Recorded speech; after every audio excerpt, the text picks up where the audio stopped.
First, though, how was your weekend, ladies? Did you have a good one? Where did you go? What did you get up to, Carol McGiffin? If you can still speak. Do you know what? I had such a fantastic weekend. I was in Liverpool all weekend. And we've got some Liverpudlians here today. I mean, I just love that city. I've never really spent any time there, but... Do you know what? There's so many great bars and so much to do. And it's just great. I just loved it. But the reason... you can actually remember parts of Liverpool, can you? I can remember all of it, actually. Marvellous. I did very well, yeah. I was staying up quite late for me. And the reason I went up there was because David Guest invited us up, right? And on Saturday night we had dinner with David. Does he live in Liverpool? No. I think he's been made an honorary Scouser or something. Well, that's what he tells you, but you never know what to believe.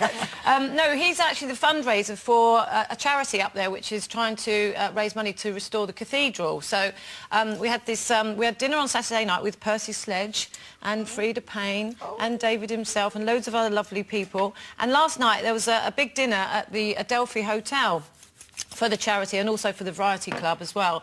And Dionne Warwick sang there. Wow. It was absolutely unbelievable. So it's like it's just a room, everyone's having dinner, and Dionne Warwick's up on the stage singing just for us. It was fantastic. Explained to Mark who she was, did you, and everything? No, listen, I'll tell you what, Mark is in a time warp when it comes to music. He loves all that stuff, although he does get a little bit confused because Percy Sledge was there, right? Percy Sledge's big... Sorry. That's it. And Mark... That character from Coronation Street that was married to Phyllis Pierce. No, he's a big singer, this guy. And Mark leans over and he whispers, he says, don't tell anybody this, but I thought that song was a Michael Bolton song. He did cover it, didn't he? I said, all right, I won't tell anyone. Sorry, darling, I just told everybody on the telly. Sorry, but yeah, no, it was amazing. I had a wonderful time. Good. Well, you looked like you had a good time when you stumbled in this morning. There were a lot of people there last night, hello Liverpool, who thought I wasn't going to make it today. Seriously. They were like, oh, you're not going to make it in tomorrow, are you? And I'm here. Yeah, they don't know you like we do, Carol. No, and it was exactly. Mothering Sunday, of course. Did you have a nice Mother's Day? I did actually. I think it was the nicest Mother's Day I've ever had. Ever. I'm both 10 now, and I think it's because I just love everything about our new life in the country. And I got up on Sunday morning, and Bo went, get back into bed. And I went, why do I have to get back in bed? She said, I've got to do breakfast in bed, haven't I? That's what you're supposed to do on Mother's Day. So I got back in bed and she made me mushrooms on toast, which I don't know why. I never have mushrooms on toast, but so I had my mushrooms on toast and then a nice bit of coffee and some orange juice, and then Paul had booked, well, for Bo, a 90-minute massage, which was amazing. I went to this organic farm where I live, and there's like a spa and everything there, and I had this Thai girl who rubbed my feet with cream, hot cream, and then put hot oil on them, and then wrapped each foot in a little hot blanket and lifted them up and popped them on something and just left me there like that. That sounds busy. I had fairy cakes from my stepson, Cooper, and Oakley, who's only a little baby, so perhaps he put his finger in it a bit. No, it was lovely. And my big boys, my big sons, actually, I got cards, which was really nice.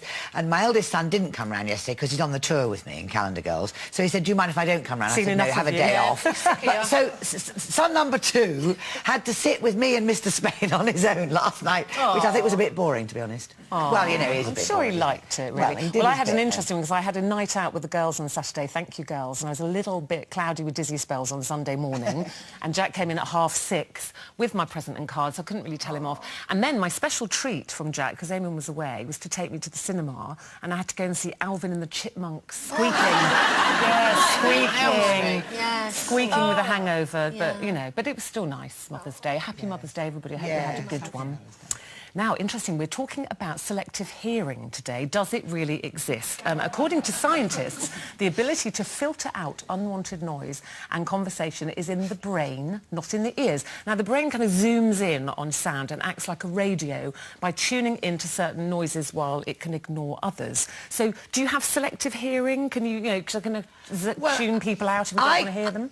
I can hear. I've got very good hearing, so I hear everything, which is very distracting. But I normally don't agree with surveys or any of these things, but I have to say there is a survey that says that young men have problems hearing anything, really.